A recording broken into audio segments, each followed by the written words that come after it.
अस्सलाम वालेकुम एवरीवन, क्या हाल चाल है आप सबकी। उम्मीद करते हैं सब ठीक ठाक होंगे, खैरियत से होंगे, मज़े में होंगे। मैंने अपनी पिछली वीडियो में आपसे डिस्कस किया था कि ओमान में जो अभी रूल काफ़ी चेंज हुए ट्रैफिक के हवाले से, तो कुछ भाई कमेंट्स करके मुझे कह रहे थे कि यार ये तो अच्छी बात नहीं, गवर्नमेंट अच्छा फ़ैसला नहीं किया उन्होंने, कि ये तो हमारे तमाम ओवरसीज़ भाइयों के लिए काफ़ी मसला बनेगा।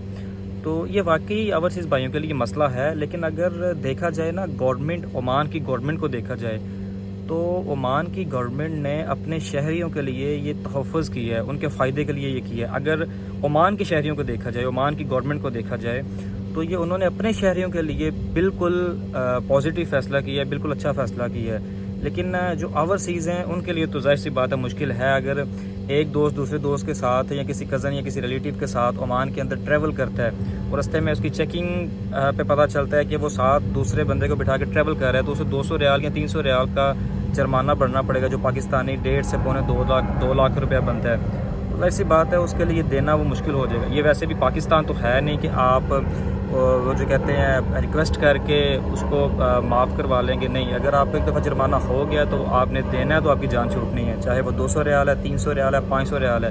आपके पास है नहीं है, तो भाईजान आपका जो पताका है, जिसे आइडेंटिटी कार्ड कहते हैं, आपका लाइसेंस है, वो ज़ब्त कर लिया जाएगा। वो आप जुर्माना भरेंगे तो आपको वापस मिलेगा।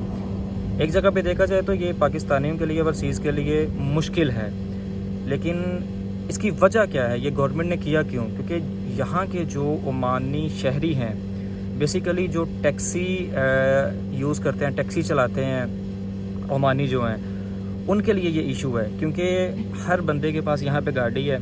अब एक बंदे के पास गाड़ी है तो उसके साथ 2-3 फ्रेंड उसके क्लियर हो जाते हैं। अगर उनको कहीं जाना है, घूमना है, शॉपिंग करनी है, वो एक दोस्त की गाड़ी होगी, उसमें 3-4 एडजस्ट होके, 5 एडजस्ट होके चले जाएंगे, अपने अपने काम क्लियर करेंगे। तो जब ये काम होगा तो फिर जो यहाँ के शहरी हैं ओमान के, उनकी टैक्सियाँ नहीं चलेंगी। ज़ाहिर सी बात है, जब उनको सवारी नहीं मिलेगी बिठाने के लिए तो उनकी टैक्सियाँ नहीं चलेंगी, उनका कारोबार नहीं चलेगा, उनका काम नहीं चलेगा। तो उसकी वजह से उन्होंने ये सारे जो रूल्स हैं ये किए, ताकि जिस बंदे के पास अपना पर्सनल लाइसेंस है और पर्सनल गाड़ी है, वो अकेला तो चले, अपनी गाड़ी में सफ़र कर सकता है, वो यूज़ कर सकता है, वो तो सारी ज़िंदगी टैक्सी की तरफ जाएगी नहीं। लेकिन कम से कम जो दूसरे लोग हैं, दूसरे ओवरसीज़ हैं, चाहे वो पाकिस्तानी हैं, इंडियन है, बांग्लादेश से हैं, जहाँ से भी हैं, जिनके पास अपनी पर्सनल गाड़ी नहीं है या लाइसेंस नहीं है, कम से कम वो तो हमारी टैक्सीज़ यूज़ करें, हमारी ट्रांसपोर्ट यूज़ करें।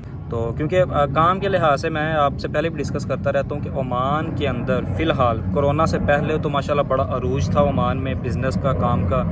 तो चाहे कोई जॉब होल्डर था, चाहे कोई बिज़नेसमैन था, माशाल्लाह काफ़ी अरूज था। लेकिन कोरोना के बाद जो हालात डिस्टर्ब पूरे वर्ल्ड के ही तकरीबन हुए, लेकिन ओमान के मैं समझता हूँ कुछ ज़्यादा ही हो गए। तो इसलिए काम के लिहाज से तो ये ऑलरेडी डाउन है, जिसकी वजह से ये रूल्स उनको फॉलो करने पड़ते हैं कि कम से कम इनके जो शहरी हैं ओमान के, कम से कम वो अपना रोज़गार चला सकें और उसको अच्छे तरीके से आगे बढ़ा सकें। तो ये वजह थी जो इन्होंने चेंज किया रूल। अदरवाइज़ इनको कोई दुश्मनी नहीं है ओवरसीज़ से। तो अपने शहरियों को बचाने के लिए, उनका रोज़गार चलाने के लिए इन्होंने ये रूल चेंज किया। और मेन बात जो है, मेन बात ये है कि अभी सुनने में ये आ रहा है कि अभी सडनली छोटी ईद भी आ रही है, तो ईद की वजह से ये काफ़ी नाकाबंदी कर रहे हैं, काफ़ी चेकिंग कर रहे हैं। जो रूल चेंज किया वो भी इन्हीं में ही आता है, क्योंकि ये सिर्फ साथ किसी को बिठाना ही इनके रूल में नहीं, और भी काफ़ी सारी चीज़ें हैं ट्रैफिक में जिनके ऊपर ये जुर्माने करते हैं। तो ईद भी आ रही है, ईद की वजह से भी थोड़ा शोर है, थोड़ी नाकाबंदी ज़्यादा है। तो मैं भी इंशाल्लाह सुनने में आ रहा है कि ईद के बाद हालात कुछ बेहतर हो जाएं। तो इंशाल्लाह जब ईद गुजरेगी तो फिर मज़ीद इन्फॉर्मेशन सामने आएगी, और इंशाल्लाह जैसे इन्फॉर्मेशन आएगी आपके साथ शेयर होती जाएगी। इसके अलावा भी अगर किसी भाई का कोई सवाल हुआ, कोई कन्फ्यूजन हुई, तो वो कमेंट करके मुझे पूछ सकते हैं। इंशाल्लाह मैं कोशिश करूँगा कमेंट में ही उसको रिप्लाई मिल जाए। तो चलें जी, इंशाल्लाह नेक्स्ट मिलेंगे नेक्स्ट वीडियो के साथ। अपना ढेर सारा ख्याल रखिएगा। अल्लाह हाफ़िज़।